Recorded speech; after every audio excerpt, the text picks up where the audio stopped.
one of the basic skills dapat mong matutunan as a rider. JCUTMoto. So everyone, this is your boy JCUTMoto coming at you somewhere in Inupacan, Leyte. Yes, we are here in Inupacan, Leyte as usual. Anyway, before anything else, sa lahat na nagpapa-shoutout, I'll do the shoutout soon, not today, kasi medyo gawin nating bultuhan lang para marami-rami. Hindi kasi marami yung nag-PM, kaya antayin muna natin yung iba para isang shoutoutan lang, isang video lang. Other than that, kumusta kayong lahat dyan? Sa lahat ng mga nunood, sa lahat ng hindi pa nakasubscribe, manood muna kayo. After watching, doon kayo mag-decide kung dapat ba kayong mag-subscribe or hindi. Anyway, today is Monday afternoon. And of course, we're going to be talking about something na importante as a rider or as a motorcycle rider or a driver or anumang tawag dyan. And that is one of the basic things, braking. Kasi as I've mentioned before in my previous moto vlog, one basic thing is, number one is throttle control. When learning your motorcycle or when learning riding motorcycle, one of the most basic thing is throttle control, itong kamay mo. And the second basic is braking. Now, throttle control accelerates your bike. Yun yung nagpapatakbo ng motor mo. Pero ano naman yung nagpapahinto ng motor mo is your braking. Now, another thing would be cornering, but I've already covered that in my previous moto vlog. So, let's talk about braking today. So, in braking, there are two brakes we have. We have this front brake and we have this rear brake or likod na brake. Now, pangatlong brake is engine brake. But let's not talk more about it. Let's just focus on the front and the rear brake. Before discussing about that, talk about some terms, related na terms sa braking. Now, there are terms about tire and braking na related. Number one is traction. Traction is the amount of grip or yung kapit ng gulong mo sa surface na dinadaanan niya. So, traction. Now, contact patch naman is the amount of area sa gulong mo na dumidikit sa surface ng daan. So, that is why pag sinabi kong braking is ideal kung nakatayo yung bike, upright yung gulong. Kasi yung contact patch, maximal siya or malaki yung contact patch. Now, on the other hand, kung nakatagilid yung motor mo and you're braking, the more you lean or the more you tagilid your motorcycle, much lesser yung contact patch ng gulong mo. Imagine mo na lang, maliit yung gulong mo sa harapan. So, the more you lean, pag nag-brake ka sa harapan, mag-i-slide yung gulong mo. That's the reason why. Now, when it comes to traction, during acceleration, mas more ang traction or yung grip or yung kapit ng gulong mo sa likuran. Kasi mas nade-depress yung rear suspension, loaded yung gulong mo sa likod during acceleration. Now, during deceleration or during braking, loaded yung harapan. So, yung loaded, parang ganito. Nade-depress, so naglo-load. So, mas lumalaki yung contact patch ng gulong mo. So, that is why, pag sinabi kong much more ang grip or mas makapit yung harapan na brake kaysa sa likod na brake. Kasi, the time na nagde-decelerate yung motor mo or mas less ang load sa likod na gulong, mas less ang load, more ang load sa harap na gulong. So, the more you load and the more contact patch, so mas makapit yung harap kaysa sa likod.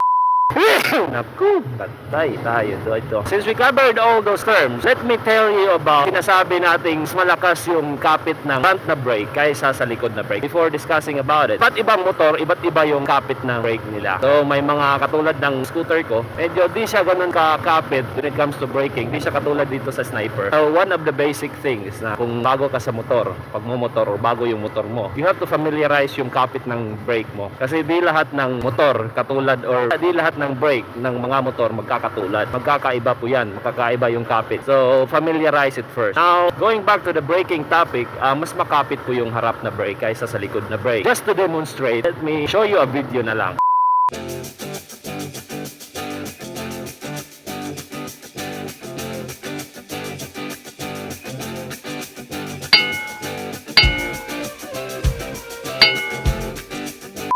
As I mentioned before, 70% of the stopping power comes from your front brake. The remaining 30% comes from your rear brake or likod na brake mo. Bakit ganon? Nakita nyo naman siguro yung contact patch na explanation ko kanina at saka yung traction. Yun po yung explanation niya. Now, ano po ba yung tamang pag-brake? Well, tamang pag-brake is basically gradual. Hindi po siya isang pigaan lang. Isang pigaan na ganon, piga ka agad or yung sa pag-apak mo, isang apak talaga, full. Di po. Yung pagpiga ng brake is gradual. gradual or hinay-hinay. Dapat increasingly hanggang mag-stop ka. Ganon din yun sa likod. Going back to the 70-30% rule, ang stopping power ng front brake mo is more compared to your rear brake. So, mas magre-rely ka sa front brake mo. That doesn't mean na di mo gagamitin yung likod na brake mo. For my personal experience, my personal preference, most of the time, talagang harap talaga ginagamit ko. Unless necessary na talagang dalawa yung brake na gagamitin ko. But for the sake of basic things, dapat sabay sila. Of course, during braking, since sabi ko, dapat gradual siya. Pag full ang piga mo kasi, posibilidad dyan is maglalak yung gulong mo. Pag sinabi natin maglalak, hindi na po siya iikot. Pag di siya iikot, syempre mag-i-slide yan, mag-i-skid. So, you are endangering yourself na matumba. That is why may technology tayo sa mga higher end na bike or medyo mas mamahalin na bike, yung ABS or your anti-lock braking system. So, anti-lock braking system, may sensor po yung motor mo or yung brake mo. Pag once napiga mo yung brake mo, piga mo ng todong-todo, may sensor na nagde-detect na di na umiikot yung gulong mo. With the help of the sensor, pine-prevent niya ang pag-lock ng gulong. Thus, naiiwasan yung pag-i-slide ng gulong natin. So, that is ABS, technology ng ABS sa braking natin. But unfortunately, di lahat ng motor may ABS. Sa mga lower end section or lower category ng motor, lower CC, displacement ng motor. So far, Aerox S at saka NMAX 155 lang yung alam kong may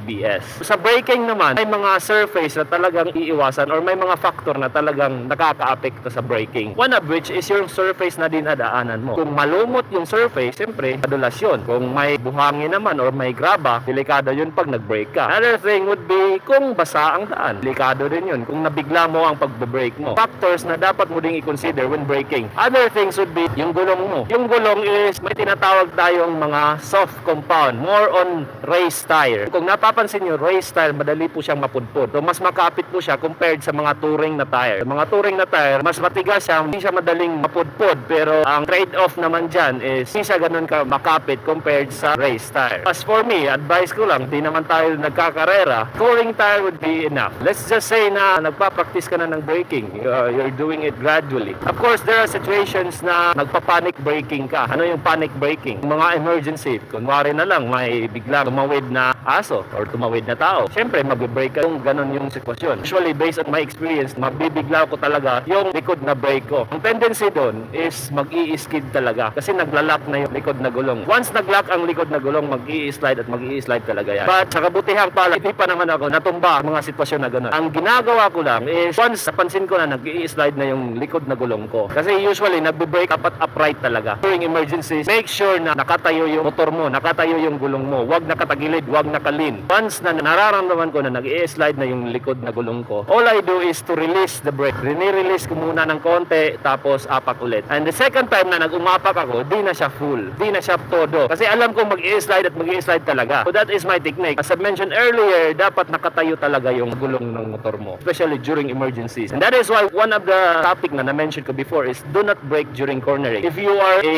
newbie, baguhan ka pala. Yung mga advanced riders, alam nila kung gaano kadelikado yung pag-brake during cornering, during nakalin yung bike, during nakatagilid yung gulong nila. But since alam nila or mas advanced na yung skills nila, alam nila yung tinatawag nating trail braking. But we're not going to dig deeper on that topic since we are more on basics muna ng braking. That is one of the reason din, mapapansin nyo, mga experienced riders, sinasabi talaga na kung may asong tumawid, huwag ka na lang umiwas. Kasi pag umiwas ka, ang tendency, magsiswerve ka. Magsiswerve ka, tatagilid yung motor mo. Tatagilid yung motor, may tendency na magbe-brake ka rin. Once nakatagilid yung motor mo, tapos nag-brake ka, you are in for an accident. Tendency nun, mag-i-slide yung motor mo. So that is why, nasabi nila, maintain your pace, hold on to your handlebar, huwag mo nang iwasan yung aso. But most of the time, reflex talaga ng tao, nagbe-brake at nagbe-brake. Kung magbe-brake ka na lang din naman, huwag mo nang iwasan. Para di tumagilid yung gulong or di ka maglilin. So gradual dapat, and of course, practice. Walang nag-i-improve kung di mo sinusubukan. More on your front brake talaga. But wag mo talagang itodo. Gradual sa pag-brake. Depende kasi sa kapit ng brake mo yan eh. So once na familiarize mo na yung brake ng motor mo, alam mo na yung tendency ng pag-brake mo. So one basic or one quick tip lang para di mo talaga mapiga ng todo yung brake usually sa harapan mo. Use your 2 fingers or 3 fingers lang. Wag mong i-full, wag mong apat, wag kang gumamit ng 4 na fingers kasi pag emergency tendency niyan mapipiga mo talaga lahat, matutodo mo. Kung 2 fingers lang or 3, may limitasyon yung pagkapiga mo. Di mo talaga matutodo. Unless siguro kung kamay mo parang si Shaquille O'Neal. Para di mo mapiga ng todo, para ma-practice mo yung hinay-hinay or gradual na pagbe-brake, use your 2 fingers or 3 fingers. I forgot to mention pala na when it comes to emergency braking, kung may clutching type ka na motor or semi-automatic na motor, once emergency na siya, syempre magbe-brake ka sa harap, magbe-brake ka sa likod, at the same time, downshift ka rin. Takes practice also doing this. Kunwari, emergency braking ka, dapat alalay ka rin sa downshift. Mas makakatulong siya na mag-stop ka na mabilis. Kasi may engine brake na tinatawag din eh. More ang engine brake kapag lower yung gear. But it takes practice pag timing mo. Brake sa harap, brake sa likod, tapos downshift during emergencies talaga. Saka I forgot to mention pala, when it comes to your contact patch and traction, kung medyo napapansin yung mga medyo nadudulasan ka sa gulong mo, try mo ibaba konti yung PSI or yung pressure ng gulong mo. Kasi kung ibababa mo ng konti, is ang contact patch ng gulong mo. So other than that, braking is usually skill talaga. It takes practice and it is one of the basic skills dapat mong matutunan as a rider. Those are the considerations when it comes to braking. And of course, drive defensively na rin. Huwag kang harurot ng harurot dyan. It all boils down to the habit. So I guess that would be all for this moto vlog. Before ending this episode, let me leave you with this poem. Roses are red, violets are blue. If you want to improve your riding on your motorcycle, practice the basic of braking, bro. So that's about it. This is your boy JCUTMoto saying you bye-bye. Woohoo!